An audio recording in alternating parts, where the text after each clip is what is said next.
Okay, I hate it when I am upstaged by the introduction. Thank you so much to Gigi. It is a real pleasure to be back home in Dallas.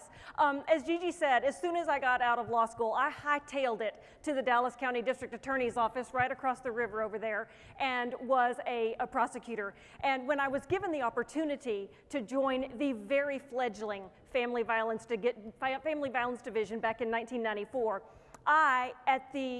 even though all of my friends in Dallas, they had said, don't do it, you're throwing your career away, my prosecutor friends, I joined that division and I spent 13 years prosecuting cases of domestic violence, rape, and murder. And I felt very honored to go and work on these very same issues in Washington, D.C. at the Department of Justice. And I got to see how other states responded to violence against women. And now I work on this very same issue, but I do it internationally. And this has really given me a unique perspective, working on the same issue of violence against women at the local level, at the national level, and at the international level. And what I have learned is that this crime is shockingly similar wherever I go. It is amazingly and shockingly similar in every country in the world.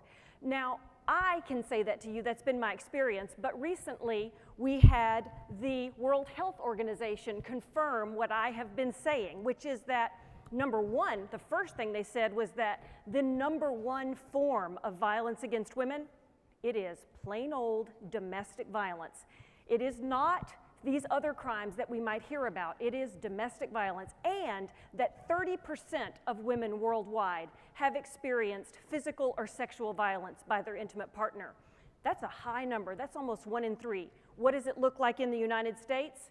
The Centers for Disease Control just released their statistics, which tell us 32.9%. That'll take the United States down a notch, won't it? 32.9% of women in the United States have experienced physical or sexual violence by their intimate partner, by the person who is supposed to love them, by the person who is supposed to take care of them and cherish them. And folks, violence against women is not only similar in its prevalence rates, it is similar in how it is felt by the victims themselves. The victims of violence that I speak with, the victims of domestic violence, are very similar, and they have a lot in common with the women that I worked with here. Number one thing that they have in common is that most of them do not want to break up their families. Most of them do absolutely want the violence to stop, but most of them do not want to break up their families in order to get that violence to stop. Another thing that they have in common, which really flies in the face of a lot of our focus on criminal justice in the United States, but the other thing that women all around the world have in common, most of them, even if they are ready to leave that abusive partner and do not want to have anything more to do with him, even if he has been really violent to her, most of them do not want their abuser to go to jail. Why is this? It is because they do not want their children to live with the stigma of an incarcerated father.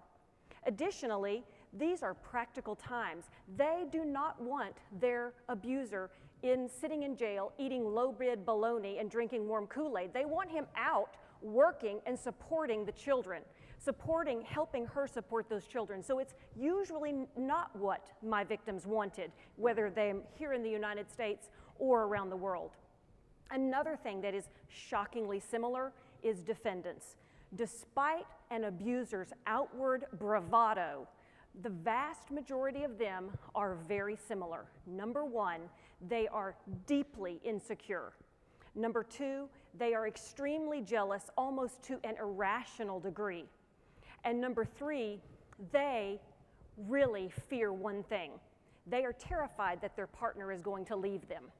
Another thing that all abusers share here, Africa, the Middle East, Latin America, they rely on us. They rely on you and I to not get involved. They rely on their knowledge that most of the time we will say, that is a private matter. Gosh, I don't want to get involved. Sorry to hear that, not my problem. That is what they rely on. And another thing, when they are held accountable, when they are arrested and charges filed, they all react exactly the same way. They immediately, upon arrest, put the world of pressure on the victim to get her to drop those charges. And they must read the same playbook because they act the same everywhere they go. The first thing they do in Texas, first they will have made her a cross out of tissue paper in the jail, which they will have sent to her. And then they will apologize and they will say, I have had to come to Jesus. In the jailhouse, I had to come to Jesus, and I am now going to stop drinking. I am going to go regularly to church. I am already signed up to go to counseling at the Church of the Holy Grapefruit. I will never do this again. I am so sorry. And then, if that doesn't work, they will immediately start to step up their game. They will call her at work so much that her boss says, if you get one more personal phone call, I am going to fire you. In Africa, they do the very same thing, except in Africa, they also offer the victim and her family money. If you will drop the charges, I will give you this money, and we will reach what is recognized by the criminal justice system as a compromise, and the prosecutors won't prosecute the case because they explained to me they reached a compromise. And if that doesn't work, then they'll step up their game even more, and they'll say, if I'm going to go to jail, it's going to be for something a lot worse than what I did last time. And then they really pull out the big punches, and they will threaten the victim in every country that I work in. They will threaten her with the one thing that she is most afraid of: losing her children. In the United States, they get an attorney, and they go to court, and they fight for custody, and they say, Judge, she is a drunk. She hadn't worked in the past 10 years. She's living at a domestic violence shelter, therefore she's homeless. Now, are you going to give the kids to her, or are you going to give them to me? I've been supporting the family. I'm well liked by my peers. I'm going to counseling at the Church of the Holy Grapefruit, as we discussed. Now, who are you going to give them? And in some countries, it's even harder, because a lot of the countries in the Middle East, children are considered property, and women don't have property rights. So when a husband and a wife get divorced, they don't even have to hire an attorney and make this argument. The children automatically go with the father, and she loses custody. And that is what women fear the most. More than poverty, more than abuse, they fear they're going to lose their kids. And so it's no wonder that many of them succumb to this pressure. And every defendant across the world does the same thing. Another group of people act very similarly, and that is the members of the criminal and civil justice system. These are the people that we are relying on to take care of our families, to take care of the most vulnerable in our society. And some of them do an amazing job. I worked with prosecutors and investigators at the Dallas DA's office. They would work themselves to the bone to protect victims and to hold defendants accountable. And across the world, I work with some amazing people, but I have also had the misfortune to work with people who had some of the worst attitudes about women that I have ever heard. Some of the comments that I have heard, I work with judges and prosecutors and police all over the world now, and their explanation for why they don't want to get involved or why they don't want to hold defendants accountable would absolutely blow your hair back. I've actually collected a few of the selected quotes that I have heard in the not too distant past, and I'm going to play some of them for you right now. This was a good one. Before you convict a man for beating his wife, Cindy, you have to determine if he was committing a crime or just disciplining her. Female attorney, Amon Jordan. That's who told me that. I know the man raped his 12-year-old housekeeper, but I don't think we should convict him because he might not have known it was a crime. Douala Cameroon, prosecutor. Okay, I know that the husband beat his wife unconscious in front of their children, but we should not involve the police because it would traumatize the children to see their father being arrested. Kathmandu, Nepal, July 2014. A judge.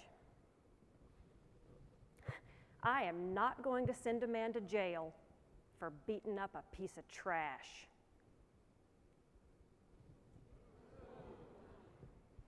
And that woman's 10-year-old son was there when the assault occurred. terrified as he was, got on the stand and testified against the abuser, with the abuser in the courtroom, and that judge found him not guilty and sent him home. Now, fortunately, I have some good news. Even though the problem is really similar wherever you go, the solutions are really similar wherever you go. And there are good solutions that are taking place. There are some people making huge, huge progress. And there are really 4 areas that we have got to focus on. Number 1, we've got to have comprehensive services for victims. And more than just an emergency shelter. Yes, absolutely, she needs a place to go in the middle of the night with herself and her kids, but she needs a lot more than that. She needs medical attention, legal assistance, and she needs access to a job so that she can support herself and her children without having to return to that abuser and to be exploited again. My wonderful colleague, Sunitha Krishnan, is working in Hyderabad. She has a huge shelter for victims of sex trafficking, and she believes that they absolutely have a right to have a life that they choose. And so she lets them be whatever they want. She trains them, and then she finds them a job. You can be a welder, you can be a bookbinder, a taxi driver, a security guard, a healthcare worker, because she thinks that what they've been through, they deserve some options and choices. Number 2, in addition to comprehensive services, we need to have legislation. We've got to have laws on the books that say defendants will be held accountable and victims will be protected. Sapana Pradamala, a fabulous human rights attorney in Kathmandu, has personally written and gotten passed through the legislature statutes and legislation on violence against women, rape by a marital partner, and trafficking, doing tremendous work. But we've got to do more than just legislation, because a lot of times after a country passes legislation, then, you know what they do? They sit back and they admire it. That is a good-looking piece of legislation. It is beautiful, eloquent. We need to make that legislation work. We need to make the law keep its promise to victims.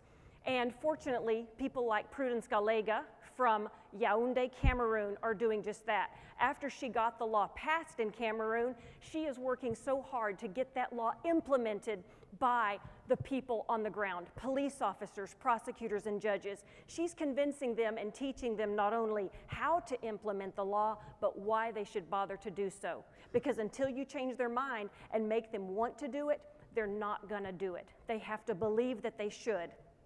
Implementing the law is absolutely the most difficult thing, but it is possible. But we've got to intervene early, folks. It is easy to become outraged and demand justice when there is a terrible murder.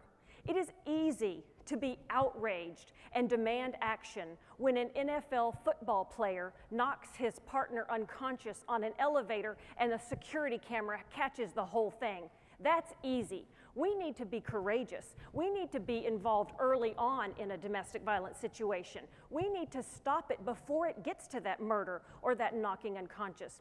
We need to aggressively prosecute cases of domestic violence, violation of a protective order, the first time that it happens where it's a push or a slap or a shove.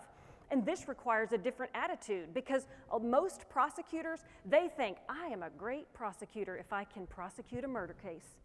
No. You're a good prosecutor if you can prosecute a murder case. You are a great prosecutor if you can prevent a murder case. And that is happening by aggressively prosecuting misdemeanor slaps and punches, by aggressively obtaining protective orders and demanding that defendants go to counseling at a certified counseling facility. That is how we do that. Now, it is true that it can be hard, and it is absolutely true that intervening early can be difficult, but we've got to offer victims more than just jail. We've got to offer them, let's supervise this defendant. Let's make sure that he's not using drugs and alcohol. Let's mandate as a part of his probation that he pay his child support. Let's require him to go to treatment. That is what victims need and want. And we need to be willing to do this even if the victim is not able to come down and testify. We talked about what defendants do to victims all over the world. No wonder so many of them say, look, I cannot do this. This is killing me. It's killing my family. I cannot do this. But just because a defendant can bully and threaten the victim into dropping the charges, they shouldn't be able to bully and threaten the criminal justice system. We need to take that burden back. It is the duty of the state to bring those charges. We have charged him with a crime. It is not the victim versus defendant. It is the state of Texas or the country of Cameroon versus the defendant, because he has committed a crime against the entire community. And for those who say, Cindy, you can't prove up a case if the victim doesn't come down and tell the judge what happened, I say, I am really glad you don't feel that way about murder cases, because I haven't had a murder case yet that came down to the courthouse to tell us what happened. And yet, we successfully prosecute murder cases in every courthouse around the world every day. So it is absolutely no excuse. It just takes a little more work. And in addition to implementing these laws, we have got to have, number 4, partners, advocates, and especially men. I have a picture here of, this is Nishi Kant, an amazing advocate in India. He and his 2 brothers, an attorney and a social activist, journalist, started an organization exclusively focused on fighting men's violence against women. And they are doing such amazing work, and I am so glad to get to work with him. But it is every one of us. It is all of our duties, because frankly, women cannot solve this problem alone. By and large, we are not the perpetrators, and we alone are not going to be able to solve it. But the good news is that the vast majority of men are nonviolent, the vast, vast majority. But, gentlemen, I talk to you, being nonviolent yourself is not enough. It is insufficient. I need you to demand nonviolence in your brethren. I need you to say, it is not cool, it is not hip, it does not make you popular or funny or make me want to go to lunch with you. I want to have nothing to do with you. We need to create a society of complete intolerance, because the defendants are relying that you will not get involved. They are relying on your ability to say, oh, not my problem. This reminds me of a quote by the Reverend Dr. Martin Luther King, who said, the greatest tragedy of our time is not the strident clamor of the bad people, it is the appalling silence of the good people. And so I call on you, good people, to refuse to be silent and to loudly demand a safer world for our mothers, daughters, sisters, and friends. Thank you.